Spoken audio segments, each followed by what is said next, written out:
I will teach you a very interesting gambit you can use to destroy the Scandinavian defense if you're playing as white.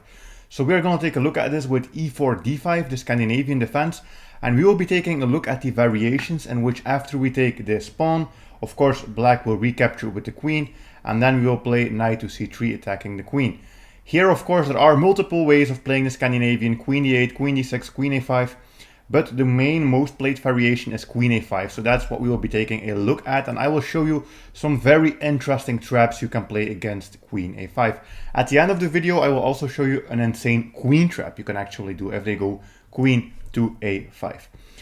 So here the question is, what do you do as white? And the good thing is, against the Scandinavian you can pretty much play anything even if you don't know what to do. But in particular we are going to try and set up a little trap. So we are going to play here knight to f3. And it's pretty important to play this move because we want to bait black into our trap without playing any bad moves ourselves. That's the goal. You don't want to play bad moves yourself to trap your opponent, because if they see the trick, well, you just have a bad position. So we are never going to play bad moves. So we play knight to f3. And of course here black has multiple options. But in the Scandinavian defense, the main idea for black is to play knight f6, get the bishop out somewhere, and castle. And to do this, white usually wants to develop the light squared bishop as well, because at some point they will have to play pawn to e6, and they don't want to lock in their own bishop. So here we are trying to bait black into playing bishop to g4, which is the second most played move, about 30% of games. If they don't play this, I will show you how you can still set up the trap as well. But we're trying to play here against this bishop to g4. And now we can basically already go for the trap. We can play pawn to b4. And this is a gambit, this is a sacrifice. We are attacking the queen, and black has to make a decision. What are they going to do? Are they going to capture this or not? Most of the time black will capture this. That's about 55% of games. Sometimes they will also move the queen, but it's not always easy to find a good square for the queen. And yeah, taking the pawn is not even one of the worst options probably for black. So if black captures the pawn, that's what we're going to take a look at first. What are we going to do? Well, the whole thing with this trap is we want to try and play for tricks against this pawn on b7. And now that this light squared bishop has moved, well, we can try and win this pawn. So we are going to play rook to b1. We are going to attack the queen and also, of course, be attacking this pawn. And again, there are multiple things black can do. I'm going to take a look at two variations here, which are the two most played variations. But pretty much everything comes down to the same, and that is queen a5, the first one we're going to take a look at. And yeah, this just allows us, of course, to capture here this pawn on b7. And right now you might be thinking, well, I mean, we are sacrificing a pawn, then we are capturing a pawn. Like, does it really matter? Yes, it does matter, because we do have some crazy tricks coming up.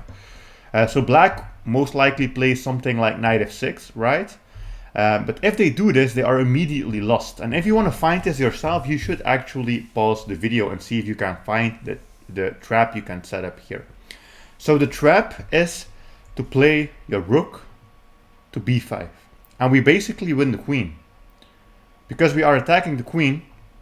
And if you take a look at this, the queen can't go to any of these squares, right? It will just be taken. So basically queen a6 is the only move for black. But then we have rook takes knight with check, and that's just the game. Game over right here, because even if black recaptures, we are now winning this queen. And with this much material, white is winning. So that's a really interesting queen trap. And I bet many of you will have not seen this before. And this only works because first we eliminate the pawn and then we create the activity for a rook. So that's also why most of the time black will not see this, because right here their queen is still safe, right? They are still thinking like, okay, I still got some plans, like right here I can still go there, I can still move all the way over. So that's why we're going to play this and then go for the trap and win the queen. Of course, in our example, black didn't have to play queen to a5 if they did not want to. They could also have played something else.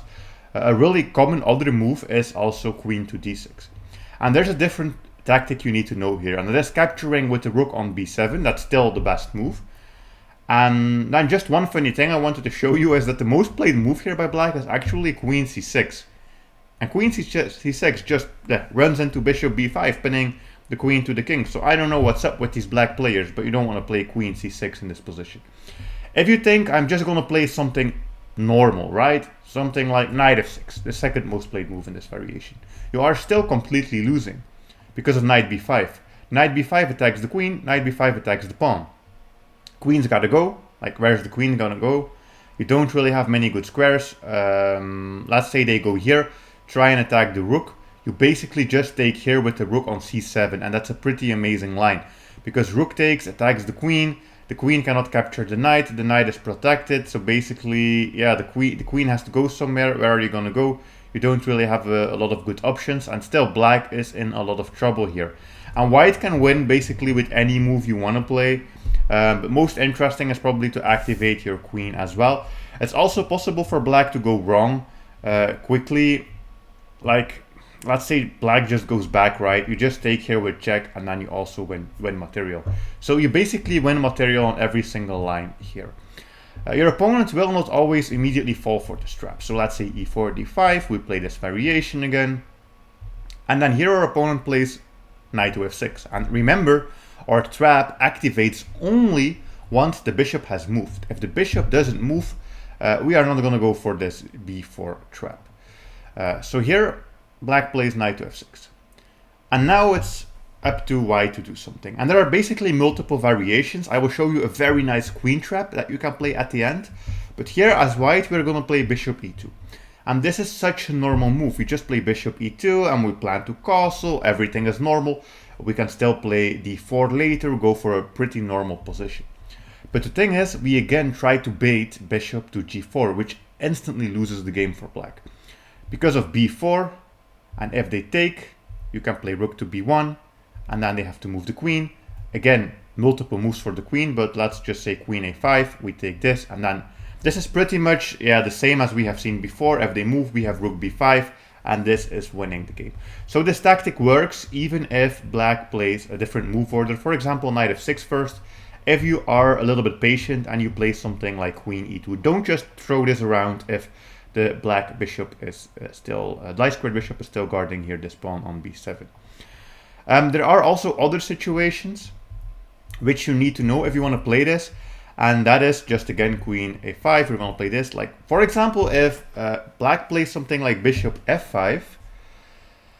Well, this is not bishop g4, but the thing is, we still have the same idea. You can still play pawn to b4. If they capture, you play the rook out. If they move the queen, you capture here, and it's pretty much the same idea. Of course, they can also go queen a5. It's like I have said before. And the funny thing actually is that in this particular position, if they play queen a5, you even straight up win material because of rook b5 attacking both the queen and the bishop. So even if they dodge here on the a6 square, you can still capture here on f5. So here in this particular position, it's actually best to go for this and not attacking here on b7. So that's another really interesting variation. There's one more thing I have to show you for this specific trap before I show you the amazing queen trap. And that is just, let's say we go into the main line and we play pawn to b4.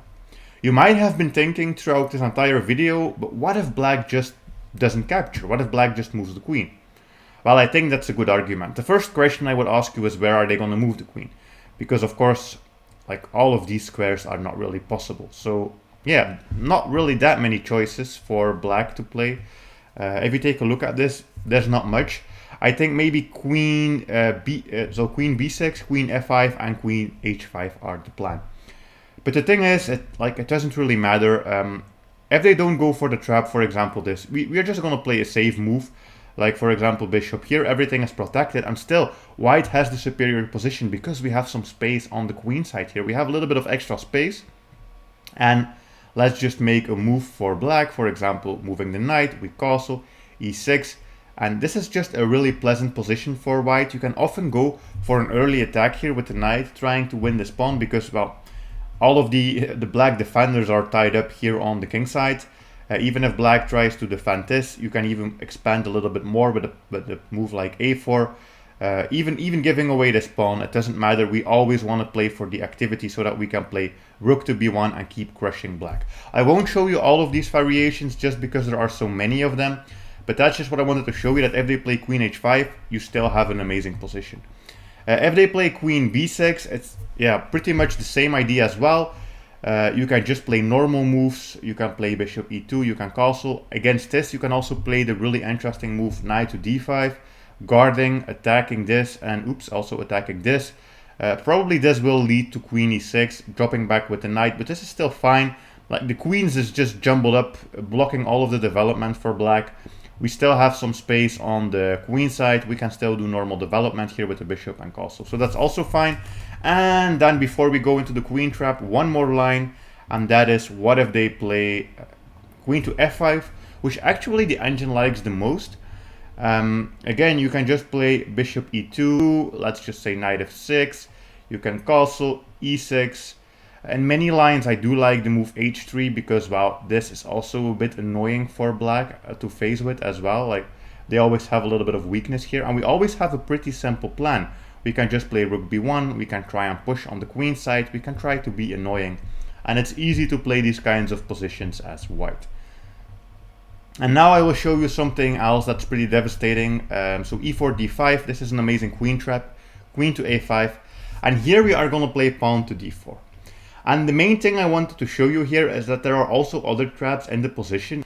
For example here, knight f6, knight f3, and then bishop to g4 as well. So this can happen in many lines. For example, if they play the knight f6 first, or if you have played pawn d4, which is a really good move as white, and then you can get this position. Here we are going to play pawn to h3, and again, multiple options for black, but usually taking this is not super good because, well, they are creating problems that they have to solve immediately, and white's just winning a little bit of time. So black will most of the time go back. You can play g4, attack the bishop, and then play knight e5. So we're going to try and chase down this bishop. And that's at least what black is thinking, that we are trying to chase down this bishop. And this is a position I faced myself as black once, and it was not really pleasant to face this. So yeah, as black, you're thinking, okay, yeah, like my bishop is a little bit stuck here, it's fine, I gotta do something. And the most played move here by black is to play knight to d7, thinking that, okay, we are just gonna trade, right? Other moves are also possible, like e6, but it all leads to the same. And that thing is that we are going to remaneuver the knight. So the knight goes from f3 to e5. We don't capture the bishop. We go back to c4. And now all of a sudden black is in some trouble. Because, well, the queen is under attack. And if you start counting squares for the queen, you will realize that, well, basically there's not much. Pretty much a6 is the only square for the queen. Because here our pieces are legit taking away every single square that I just showed you. So pretty much two options. They can either go here with the queen, or they can play queen a6. Those are the two options. If they play here with the queen, it's pretty straightforward. You play a3, and that's it. The queen is trapped. Already at this point, the queen is trapped. Black has to sacrifice the queen, and you win the queen. So that's a pretty easy game. You will get this a lot still. But if they know what they are doing, they might play queen to a6. And still here we are going to win. And you might notice that, well, we do have some tricks. Like if we move the knight, we always have a discovered attack on the queen. So that's pretty nice. But right now, it doesn't really work.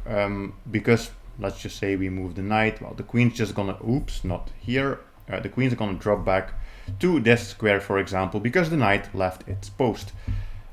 So we are going to prepare a little bit. And we are going to be prepared by playing bishop to f4. And at this point, the trap has been set, and it's really difficult to play from black.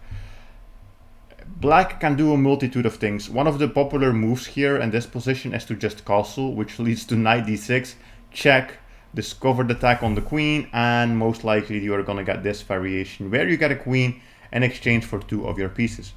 If black doesn't castle and they play something like e6, bam, we also have this, and it's pretty much the same plan. So this will win the queen in many variations. You will win a queen against queen b4, you will win a queen against queen a6 if they make a wrong move, and it's pretty easy to make a wrong move here. Basically, in this variation, queen e6 is the only thing that somewhat hangs on for white, because they are again moving the queen to a different square. Black is losing a lot of time. That's what I wanted to say. Black is losing a lot of time. Like, how is this bishop ever gonna come out of its starting position? I don't think it ever will. So yeah, if you get this check, Multiple things are possible. You can actually block here with the knight, you can block on e5 with the knight. It doesn't even really matter. The main point with this entire position is that, yeah, black's position is cooked. Like, there's nothing he can do. Everything is pretty bad. And if they try to castle, which is a really popular move here, you play pawn to d5. And that's it. You win the game. You win the game yet again. Because the queen has to move. And if they play queen to b6, we now play knight to c4. Again, going to c4. Queen has to go here to a6. And then there is knight e6. So it's just the same idea all over again. We just repeat the same position. So yeah, castling is the most popular move. Immediately loses. And pretty much everything loses here for black. Black is just, yeah, dead lost in this position. If you enjoyed this, definitely subscribe. And as always, I would like to see you in another video. Bye.